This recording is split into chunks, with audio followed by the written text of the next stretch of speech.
నానా, రాజైన దావీదుని అన్నిసార్లు భయంకరమైన పన్నాగాలు పన్ని సౌలు చంపుదామనుకున్నాడు కదా. కానీ రాజైన దావీదుకి దొరికినప్పుడు ఎందుకు తన వస్త్రపు చెంగుని కత్తిరించుకొని పక్కకు వెళ్ళిపోయాడు?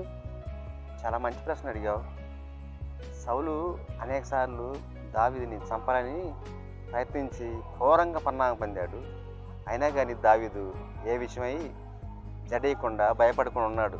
అలాగే ఒకనాడు ఒక గృహలో దావీదు కంటికి కనిపించినప్పుడు తనకి చాలా అవకాశం వచ్చింది. తను ఏమైనా చేయొచ్చు, చంపొచ్చు. కానీ చంపకుండా తన వస్త్రపు చెంగును మాత్రం ఎందుకు కట్ చేసుకుని వెళ్ళాడంటే, సౌలు అభిషేకించబడ్డవాడు దేవుని చేత. అలాగే దావీదు కూడా అభిషేకించబడ్డవాడు. అందుకని ఇతను అభిషేకించబడినవాడు దేవుని చేత.